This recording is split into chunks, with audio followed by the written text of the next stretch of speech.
Goeiemorgen, dit is dan vandag 30 Januarie 2026, lesing 78 in die Groot Johannes Evangelie boek 3 en ons gaan verder. Die ou owerste is toe nou nie gekruisig of gehang of kop het nie gewaai nie. Sirenius was hom genadig en nou sê Yeshua vir hom, jy moet vir Raphael vat en dan moet jy verder met hom werk en Raphael sal alles doen wat Sirenius vir hom sê en dit doen Yeshua slegs omdat hy weet dat Sirenius nou ten volle Yeshua se woord in hom kan hoor. En nou lees ons verder. Die eerste ding wat Sirenius nou natuurlik vir die ou vra is, glo jy aan engele? Wat dink jy van engele? En dis 'n vraag wat ook vandag by ons gevra moet word. Baie min word eintlik oor engele gepredik in die kerke. Jy kry hierdie prentjies van wesens en is altyd mans en hulle het hierdie groot vlerke op hulle rug. Terwyl dit nie is wat 'n engel is nie. Die vlerke is net 'n aanduiding in die Ou Testament van die spoed waarteen engele kan beweeg in die geestelike realm. So vinnig is wat jou gedagtes nou in Londen kan wees. Jy weet dan hoe lyk dit, want jy het baie TV gekyk, jy weet hoe lyk die stad. Net so vinnig kan hy reg op die verste punt van die heelal wees en terug. Dit is hoe hulle werk en hulle het regtig vorms wat die menslike vorm beeld, maar hulle kan nie tussen ons sit. Kan 'n engel by daai hek inkom en jy gaan nie weet is een nie, want hy gaan vir hom 'n aardse vermomming of kleed aantrek, juis dit wat jy die meeste teestaan. As jy 'n ou dronkie boemelaar haat, dan is dit hoe hy kom om jou te toets. En in vele male het mense eers na die tyd agtergekom, daar was nou 'n engel by hulle. En op ander wyse werk die engele nou by ons onsigbaar. Ons het nou vanoggend al die bose geeste hier uitgestuur in die naam van Yeshua. So by elkeen wat wil, is die engele nou by ons. Ons kan hulle nie sien nie. Maar dit sê nie dat hulle nie gedaantes het nie. En hulle werk in op ons gedagtes. Sodra ons in die liefde is, kry ons goeie gedagtes van al die eienskappe van daai geeste, daai kandelare op die muur. En dit is dan hoe hulle op ons inwerk. En ek wil 'n voorbeeld noem voor ons nou aangaan. Ek was gister amper dood. Ek het Hartbeespoort toe gery om vir Brits toe gery om vir Erna te gaan haal. En ek het nogal redelik hard gery. En daar by die aansluiting waar jy links Hartbeespoort toe en dan gaan jy op met die berg Brits toe, staan 'n groot Interlink lorry en hy wil nou van sy kant af regs draai Hartbeespoort toe. En aan die linkerkant staan 'n taxi. En die taxi draai sommer voor my in, ek kom nou met 'n hengse spoed aan, hy draai voor my in hier op die geelstreep, links kom hy nou sommer in hierdie baan op. En daai oomblik kom iets by my en hy sê iets, ek kry net die gedagte, daai trok gaan nou voor jou indraai. En dit was 2 sekondes voor dit gebeur het, waar ek toe kon rem om my spoed te verlaag. En toe hy voor my indraai, kon ek dood rem. Nou ja, my wiele het geskree, maar ek het hom nie geslaan nie. Omdat ek daai waarskuwing gekry het, paar sekondes voor die tyd. En ek het net gesê, dankie Vader, dit was een van sy engele wat my gewaarsku het. En daarom moet ons baie skerp oplet, wanneer ons enige iets doen. As jy iets sien, en dit begin vir jou, is iets nie lekker nie, luister, en tref voorsorgmaatreëls, want dit is hoe hulle met ons werk. Hulle is altyd hier, hulle werk met ons. Ons sê dis Yeshua en dis heeltemal reg, maar Yeshua deel sy werke af na sy engele toe, want hulle sê Hebreërs 1 is sy dienende geeste. So ek noem net dit, die ervaring wat ons met engele het is baie meer algemeen as wat ons dink. omdat ons nie oplet nie. Goed, kom ons lees verder. Hoofstuk 1:4-9, die mening van die owerste betreffende engele. Sirenius weer die dank af en sê, vriend, is nou dank omdat hy nou nie gestraf gaan word nie. Alle dank en alle lof kom die meester van die hemel en aarde toe. Maar omdat hy volledig ingewy is in die hele Judeese geloof, en omdat hy 'n volleerde skrifgeleerde is, vra ek u vir 'n uitleg van die begrip engel. Wat is nou presies die engele van Elohim en hoe dien hulle Elohim en hoe die mense? Nou, hierdie owerste het nou 'n naam gekry, Stahar sê, geëerde gebieder. Dit is 'n baie netelige vraag, veral omdat daar nog nooit onweerlegbaar aangetoon is dat daar werklik engele is nie.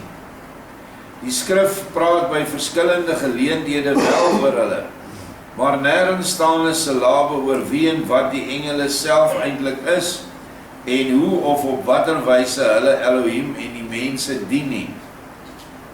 Volgens die Dahalmud, en onder is eintlik die Talmud, die Joodse leer en wetboek, wat al so oud was dat dit in die tyd van Yeshua al deur hierdie gespuis gelees was, waarin hulle toe bygeskryf het na Yeshua se verhaal van die kruisiging, ontsettende vieslike goed oor hom wat ook in daai boek staan.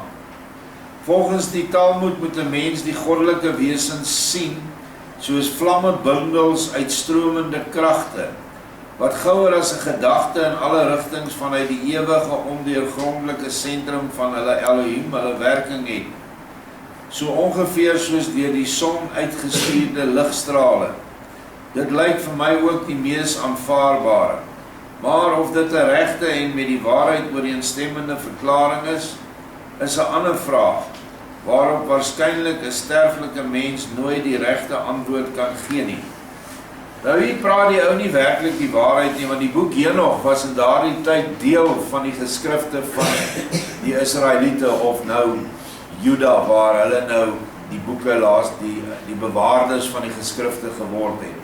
En die boek Henog is baie duidelik oor engele, oor hulle funksies en wat hulle alles doen en selfs hoe hulle lyk. En praat selfs van die wat gerebelleer het. Volgens die skrif het die mens die engele ook meermale as jong manne van ongekende skoonheid die mense sien dien. Wel, dit is vir verstandige mense ook wel 'n moeilike brokkie om te glo. Ek en al my kollegas het in elk geval nog nooit so iets gesien nie. Dit is moontlik, maar dit kan ook net so goed 'n ou liriese manier van praat wees, wat 'n mens gebruik om deur 'n groot simboliek die geestelike kragte te verpersoonlik, wat 'n mens dan die hele jeugdige, gesonde, kragtige vorm van 'n baie jong man gegee het. In geen enkele vers is daar ook ooit sprake van 'n engelin nie, of 'n vroueengel nie, waarskynlik omdat die besielde digters 'n aantreklike meisie, hoe volmaak ook, nooit die groot krag van 'n kragtige, gesonde jong man kon toedig nie. Nou hier wil ek net oor die voorkoms van die engel net iets sê, jong man. Vader stuur sy engele na jou toe in die vorm waar jou geestelike bevattingsvermoë hang af hoe hy die engel na jou toe stuur. As mense nog jonk is in die geloof en nog besig is om te groei, dan sal die engel, soos nou in Yeshua se tyd waar Raphael in die vorm van 'n 16-jarige jong man met mooi blonde krulle hare en hy lyk verskriklik aantreklik, so stuur Vader die engel. As die mense meer volwasse is, dan sal 'n volwasse man hulle sien. En as die mense al redelik ver gevorderd is in die wysheid, en ons noem hulle in die gees grysaards. Nou 'n grysaard kan selfs in sy 20er jare wees, dan kan hy al van die skrif soveel weet, dat hy 'n grysaard genoem kan word.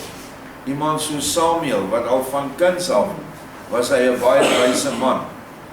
En dit is dan hoe Vader die engel sal stuur. Maar tussen in enige manier, hoe hy ook al vir jou wil leer, want engele kom net om ons te leer. Nou dit is die begrip wat hierdie ou het, maar hy sê self, mens kan dit nie eintlik glo nie. So sien die geëerde gebieder dat daar suiwer verstandelik baie verskillende menings is. Alles het wel iets waars in hom, maar wat dan die eintlike ware is nie deur ons mense bepaalbaar nie. Dit is dan hoofsaaklik om die volk sy sintuiglike geloof te laat behou, omdat mens eintlik tog niks beter daarvoor in die plek daarvan kan stel nie.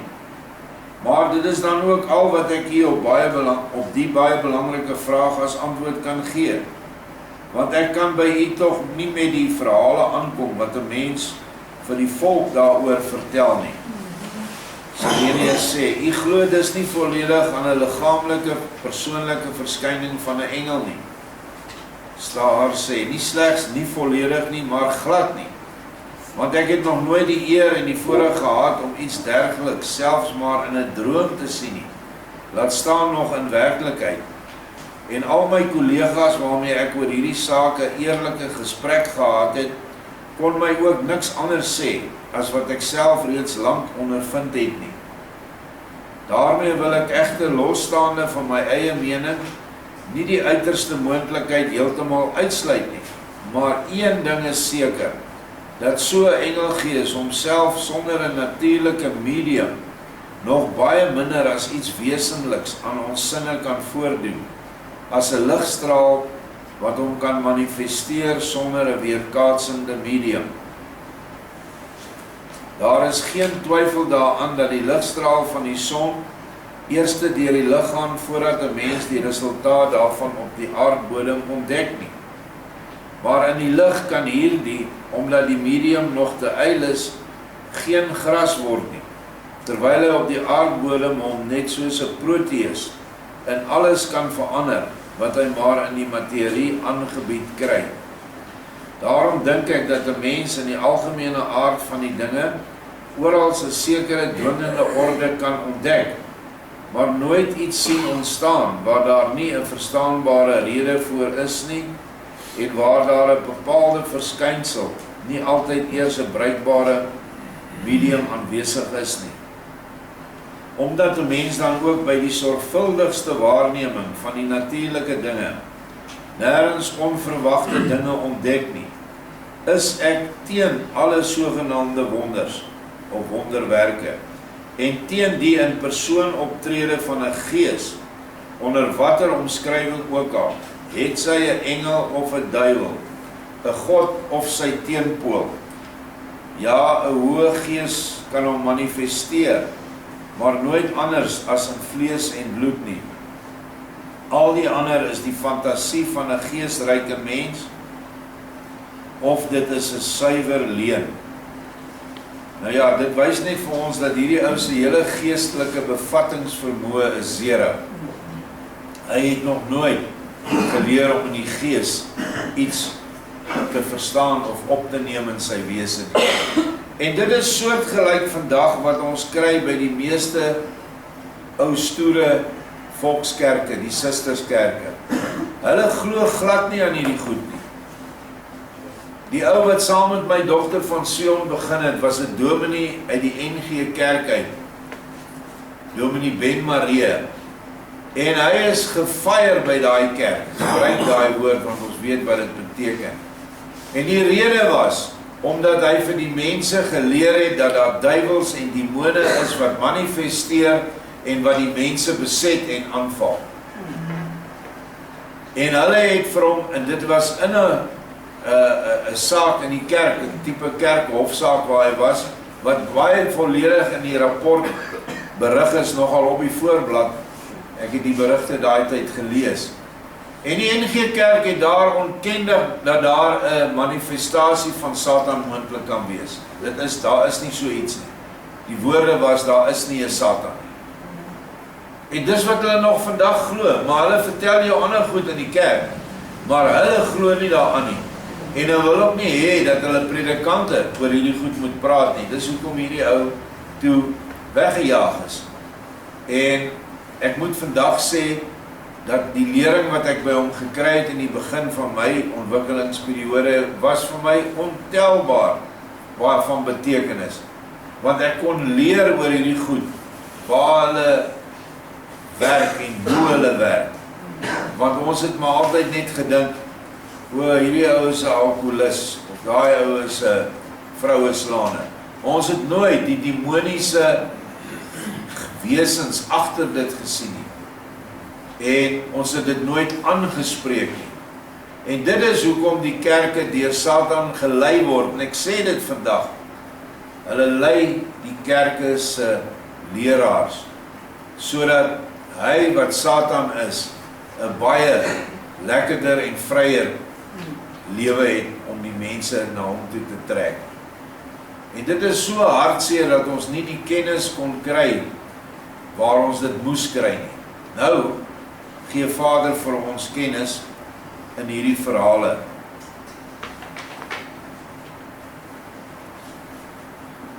Was vers 10 nou nie? 12. Dit is jammer dat juis ons, dis nou die predikante of die fariseërs, wat die waarheid al so lank ken, mystiek lykende en mystiek doenende verspreiders en onderhouers van die leuen en die duisterste bygeloof moet wees. Ons moet vrome gesigte trek, die oomblik as ons van ergernis oor iets ontsettends dom byna kan ontplof. Maar dan is daar Moses en daar is die profete, suiwer heersigtige mense, wat die volk eers met allerlei natuurlike oorverblindery moes oorreed, dat hulle dan vir alle tye as hulle meesters kroon en aan hulle die reg gegee het om hulle met alles te tiranniseer, wat maar die naam van kwaad of boosheid verdien. Dit is nou hierdie man se begrip van Moses en die profete, en hy glo glad nie aan enige wonderwerk met die 12 of die 10 pla nie, hy glo nie aan die wonderwerk van die see wat geopen het nie, of van die rots wat water uitgestuur het nie, of al die ander wonders van die manna en die kwartels nie, hulle glo dit nie, maar hulle moet dit nou maar vir die volk vertel, want die volk beskou hulle as dom genoeg om dit te vat. Omdat daar geen gees in hierdie predikers is nie, kan hulle nie die goed insien nie. Ek weet nie, ek het nog nooit, ooit, vandat ek die Bybel gelees het, probleme gehad met dinge wat bonatuurlik was nie. Daar is vir my op skool al geleer dat Moses het die see oopgekloof met die krag van, dis nie hy nie, dis Vader se krag. En as ons glo dat Vader tot alles in staat is dit mos nie 'n probleem nie. En so met al die goed wat nou in die Nuwe Testament gebeur het, die maagdelike geboorte, die opstanding, die dood en die opstanding van Yeshua. En tog het hulle tot aan die eind, het hierdie klomp fariseërs dit nie geglo nie. Hulle het selfs die wagte gaan probeer omkoop om te sê dat die mense het die lijk weggevat. Terwyl Yeshua met 2 engele verskyn het aan hulle in die tuin van Getsemane, hulle het dit gesien. En dis opgeteken in 'n boek, in die boek van herinnering, naamlik Nikodemus 2. So, hierdie goed is vir ons, wat Yeshua in ons harte het, is nie 'n probleem nie. Maar vir hierdie starre mense, in hulle geloof, en mense wat net in die verstand, net in die kop kan werk, is dit verskriklik moeilik om sulke goed te verstaan. As 'n volk egter eenmaal so gemaak is, en deur niks anders as wonderwerke behoorlik tot in die diepste lewensgrond verduister is, gee dan so 'n volk maar net 'n lig, maar wel 'n werklike lig, dan val hulle soos 'n tier oor jou heen en skeer jou in stukke. En dis presies wat in die dorp gebeur het 'n rukkie tevore, die dag tevore. Toe hierdie mense in die dorp die lig kry dat 'n sonsverduistering en die son wat langer geskyn het, absolute wetenskaplike redes voor het hoe dit kan gebeur. Toe val hulle op daai priesters, want hulle het gesê dis die einde van die wêreld en hulle wil al hulle gawes hê, nie net 'n tiende nie, alles.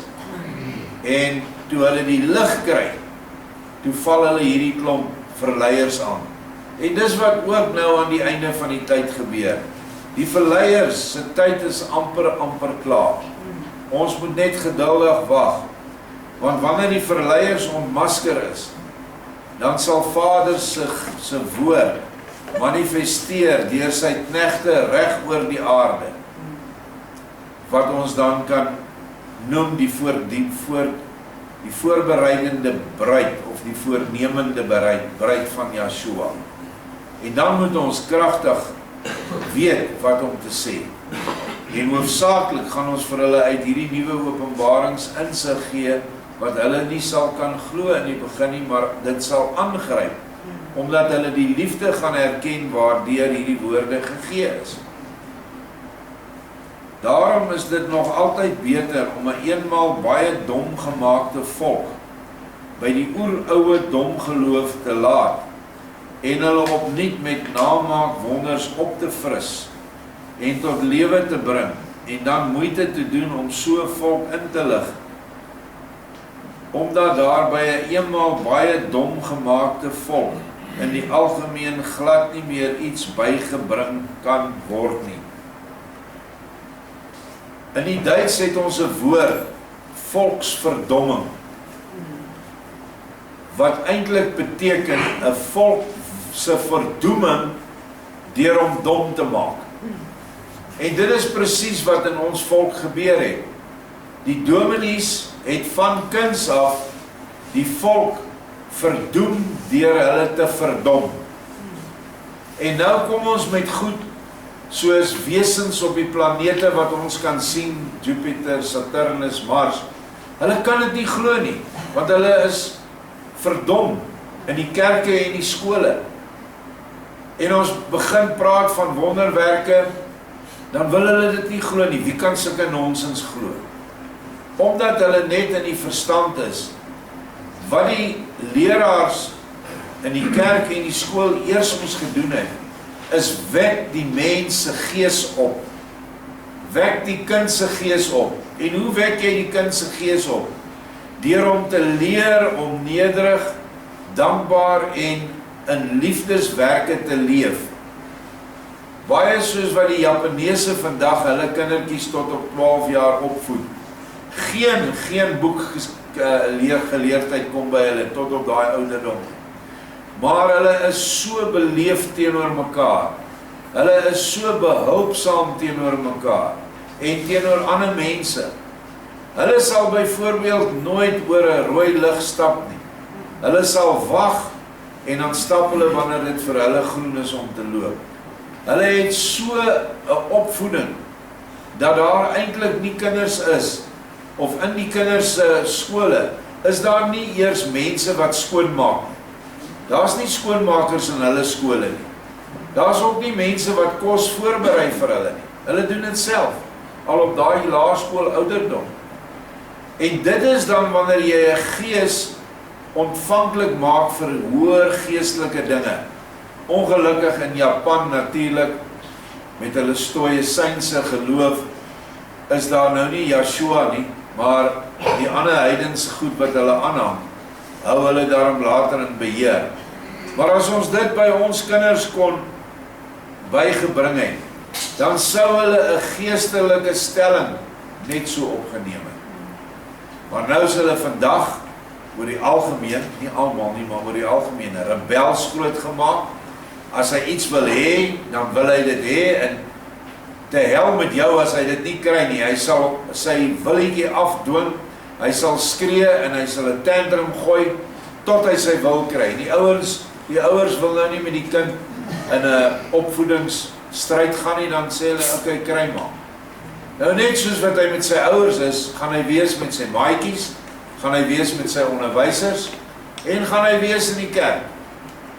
Dit is ons probleem. Ons kan die diepere dinge nie meer leer nie, of nie meer bevat nie, want ons het 'n proses van volksverdomming agter ons rug. Baie van ons wat hier is, wat nou al lankie is daarom al 30, 40 jaar al uit die kerk uit.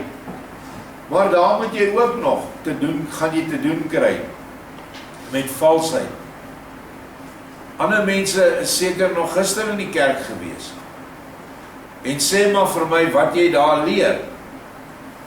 Want baie van die ander kerke is nou die teenoorgestelde as die susterskerke, maak die mense mak en maak hulle gelowiges van die kerk deur allerlei wonderwerke.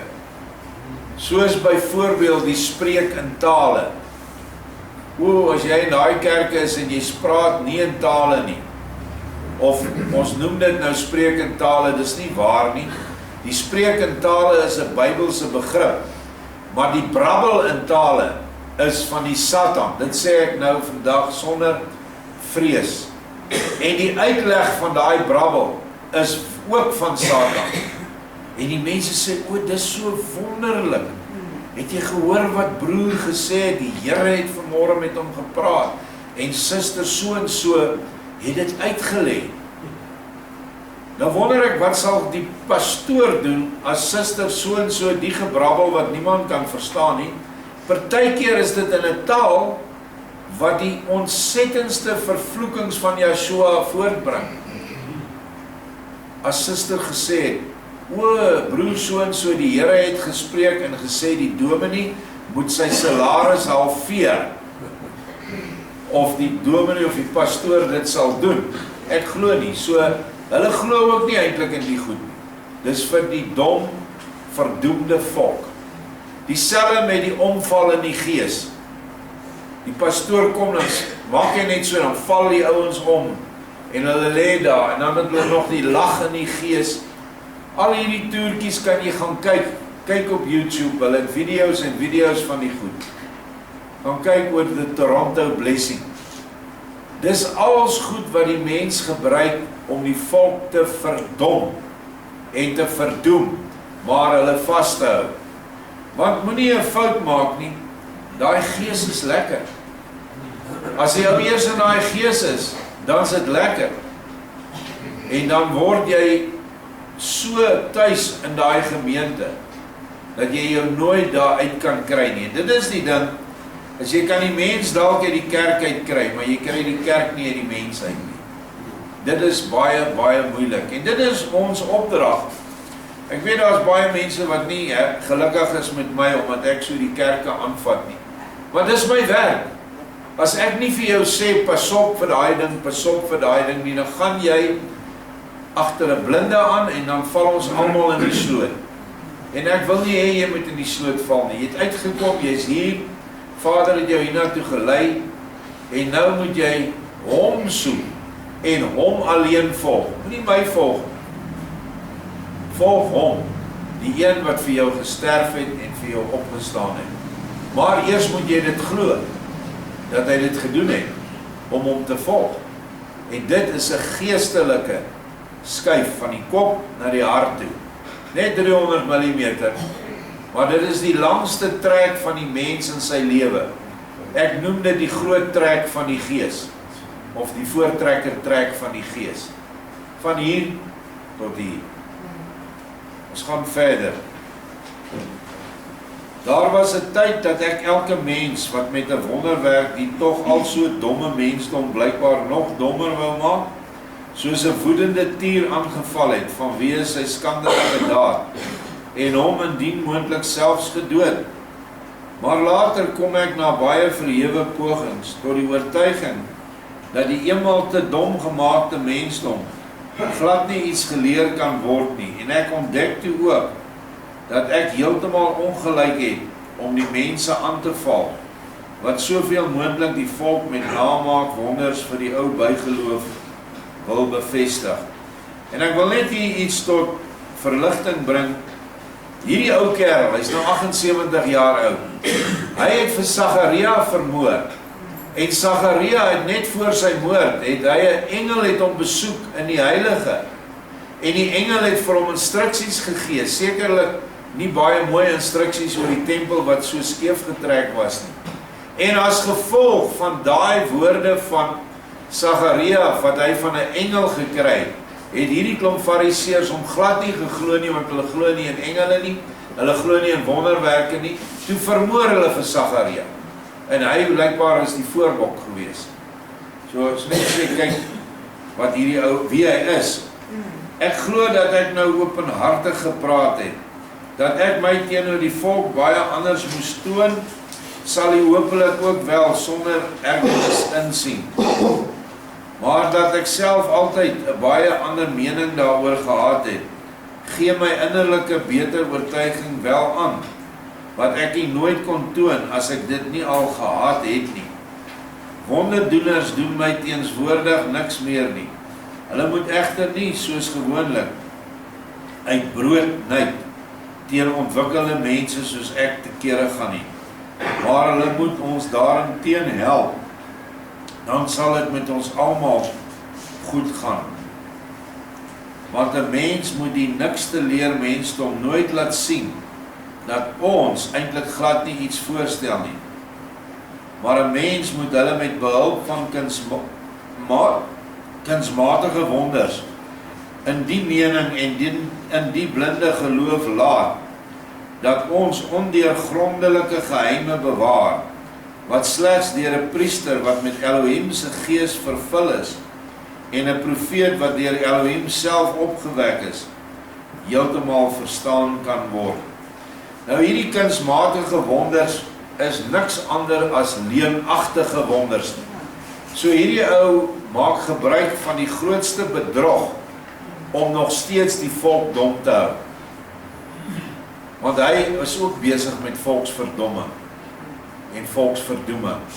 En hy het nie 'n probleem nie, dis wat hy sê. Ons lieg vir hulle, want hulle moet dom gehou word.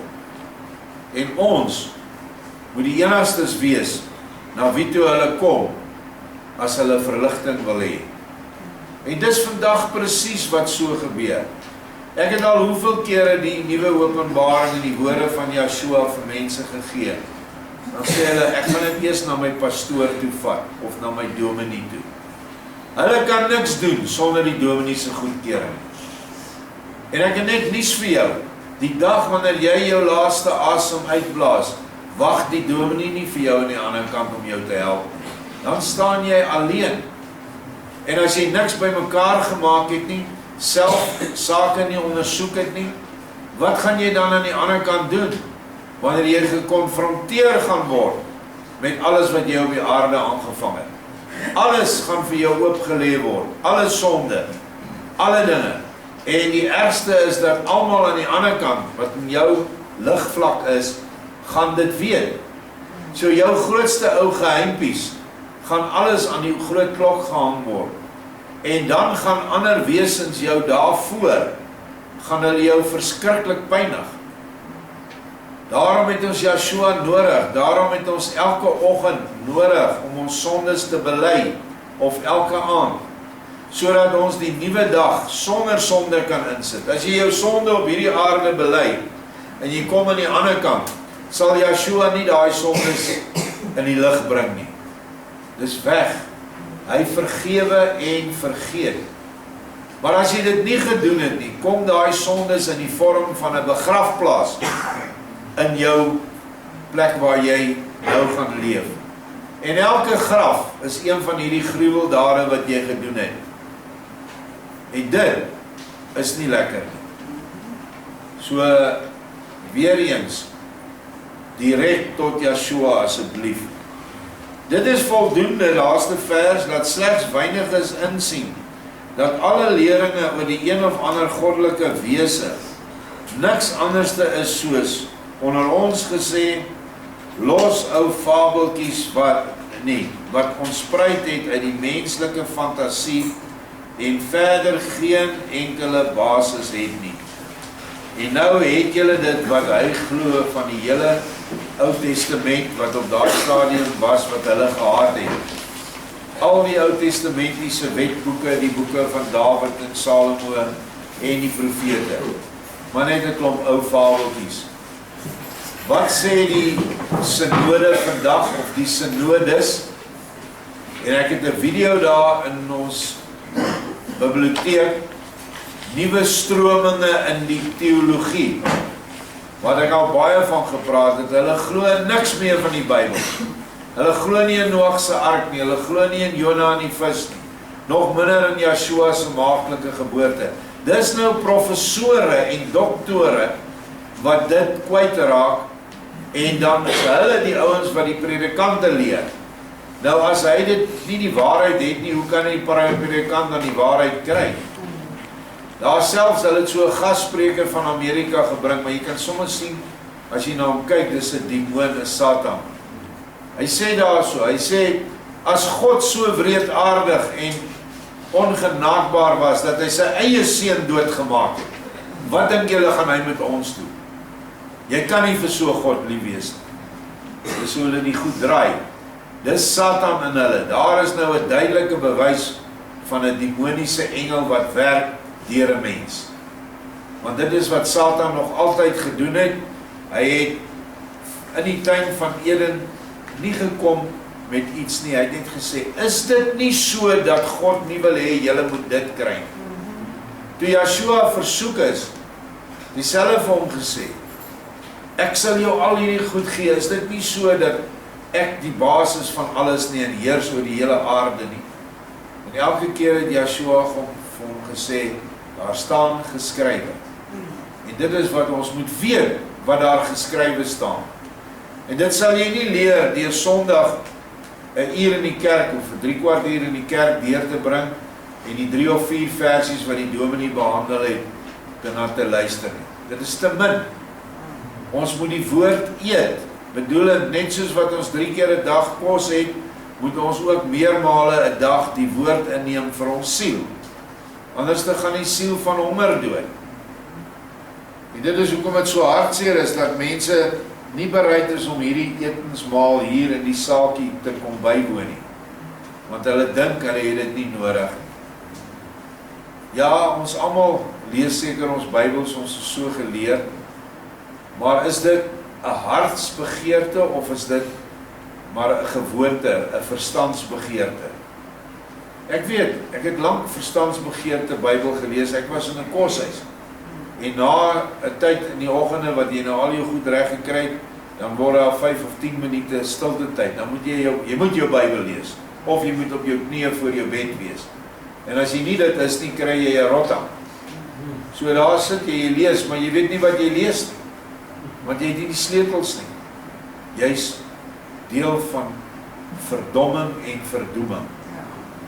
Ek hoop ons het lig gekry vanmôre. Ons sal nou môre sien wat gaan gebeur wanneer die engel aan hom verskyn. Baie dankie.